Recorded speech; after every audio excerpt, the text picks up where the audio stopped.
हम मानते थे सबसे ज्यादा अपमान इनका है, मगर अब उनका संस्कृत लिटरेचर पढ़ने के बाद और दुनिया के स्कॉलर लोगों के रिसर्च पढ़ने के बाद हम इस नतीजे पर आए हैं सबसे ज्यादा बदनामी अपने आप को वर्तमान में कहने वाले क्षत्रिय लोग। कितनी बड़ी बदनामी है, उदाहरण की बता क्या हुआ परशुराम का? परशुराम का क्षत्रिय लोगों ने क्या बिगाड़ा? हमारे महाराष्ट्र में कहावत है, काय घोड़े मार ले, यानी आपने आपका कौन सा घोड़ा मारा? तो उसमें कहावत है जमदग्नि जो था परशुराम का बाप, उसकी कामधेनु को किसने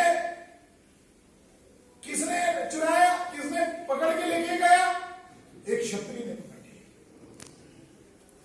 अर्जुन कार्तिवीर्य, उसका नाम है अर्जुन कार्तिवीर्य ने ब्राह्मण जमदग्नि की कामधेनु को पकड़ के ले गया। परशुराम बाहर गया था, घर आया, पिता ने उसको चिल्लाया, अरे वो तेरी हमारी गाय लेके गया, उसको माना नहीं। तो परशुराम उसके पास गया और झगड़ने लगा। तो क्षत्रिय अर्जुन कार्तिवीर्य ने कहा कि मुझे चाहिए, मुझे अच्छी लगी, इसके दाम ले लो। बात में बिगड़ गई और उसने उसका मर्डर कर दिया।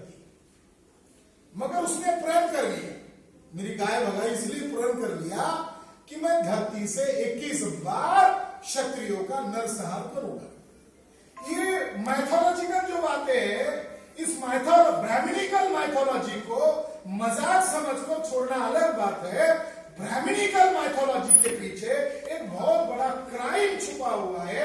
उस क्राइम को जानना होगा, समझना होगा। तथाकथित वर्तमान क्षत्रिय कहने वाले लोगों को उस क्राइम को समझना होगा।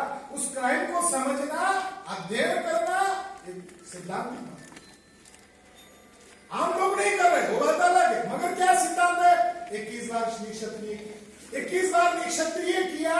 ये कहानी दूसरे क्षत्रिय लोगों को, यानी पतित क्षत्रियों को, यानी पराजित हुए बौद्धों को मनवाने के लिए ब्राह्मण लोगों ने एक कहानी बनाई कि तुम पहले बौद्ध थे, अब तुम बौद्ध नहीं रहे हो, अब तुम पतित क्षत्रिय बन चुके हो।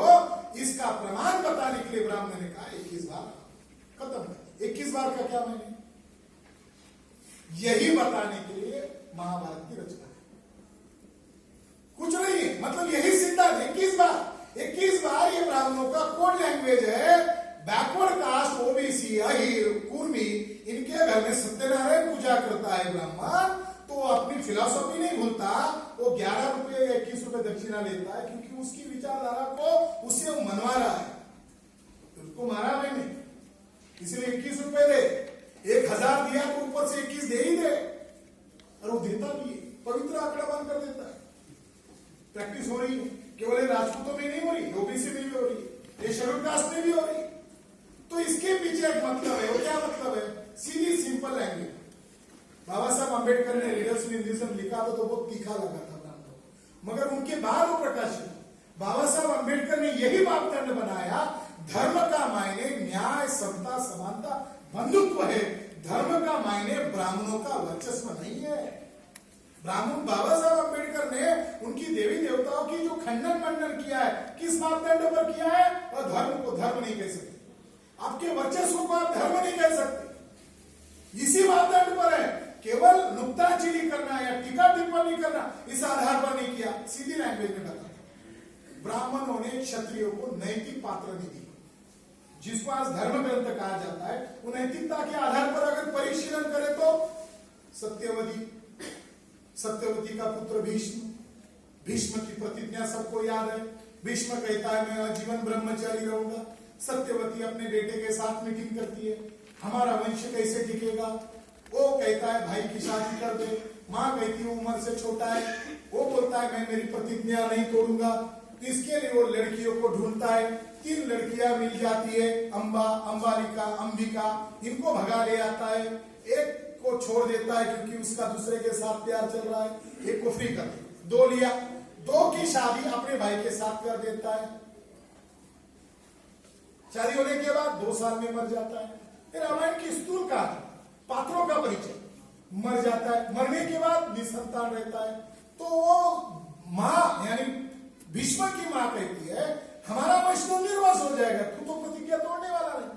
तो भीष्म कहता है कि विप्रों ने, ब्राह्मणों ने ऐसे समय में ये कहा है कि अगर क्षत्रियों को निसंतान मर रहा है तो उसके लिए प्रावधान है कि वो ब्राह्मण के द्वारा संतान को पैदा करे, और वो संतान पैदा करने के लिए व्यास के पास भेज दिए।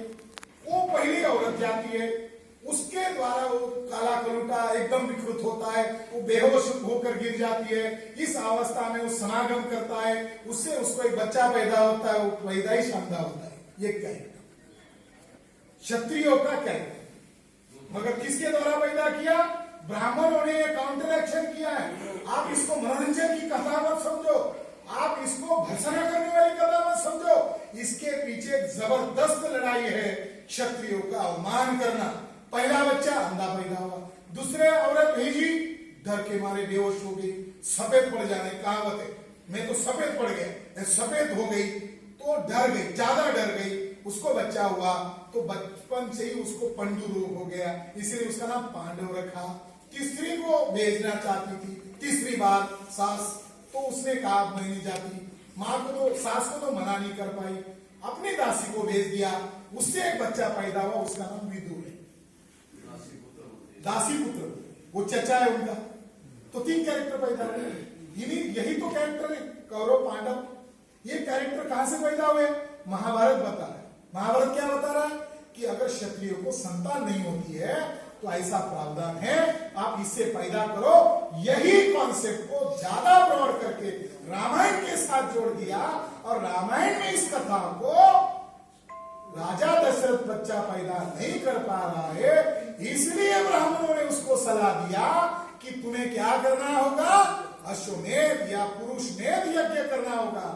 यज्ञ, अश्वमेध यज्ञ का मायने घोड़े के साथ उसको समागम करना होगा प्रतीकात्मक रूप में, और ब्राह्मण के द्वारा संतति पैदा करना। रामायण के जो क्षत्रिय है, कौन से क्षत्रिय है?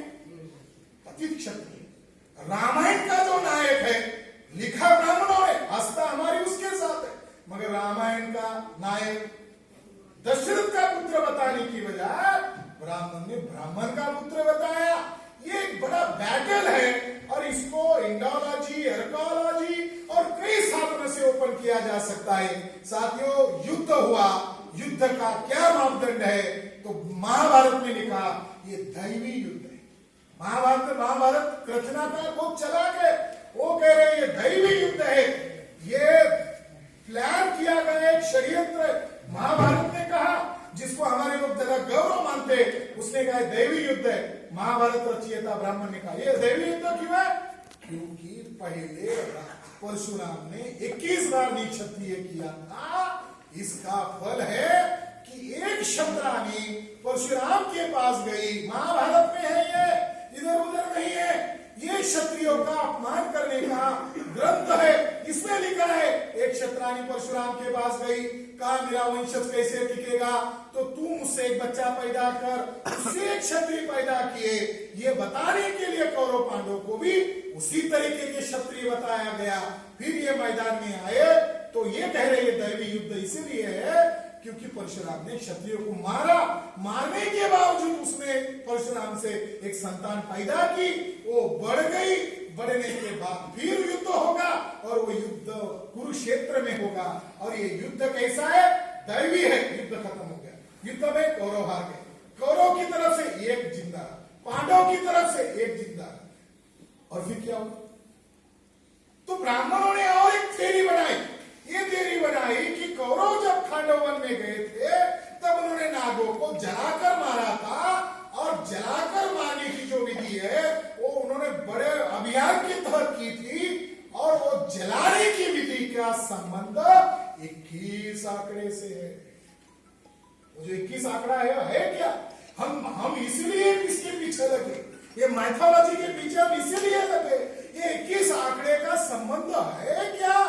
तो महाभारत के रचनाकारों ने थोड़ी गोलमाल भाषा में लिखा, एंडिंग में मैसेज दिया, दोनों तरफ से एक एक बचा, मगर जो पांडव की तरफ से बचा था उसको चिंता हो रही थी पांडवों ने, मेरे पूर्वजों ने नागों को जलाकर मारा था, मगर एक अगस्ती मुनि ने एक को बचाया था, कल वो आकर मेरा भी मर्डर कर सकता है। इसलिए वो ऐसी सुरक्षित जगह पर रहता है कि उसको कोई मिल नहीं सकता। मगर एक व्यक्ति उसको मिलने आया और उस नाग ने उसके पुष्पहार में अंदर अपने को छुपा लिया। जैसे ही उसके गले में हार पड़ा, नाग खुलकर बाहर आया और उसने उस पांडव के वंशज को मार डाला। ऐसा बताने के बाद महाभारत के रचयिता अंत में संदेश देते हुए कहते हैं कि ये लड़ाई दैवी युद्ध है, ये चलता ही रहेगा। क्यों? क्योंकि ये लड़ाई परशुराम ने शुरू की।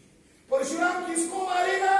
क्षत्रियों को मारेगा। अगर क्षत्रियों को बचना है तो क्या करना पड़ेगा?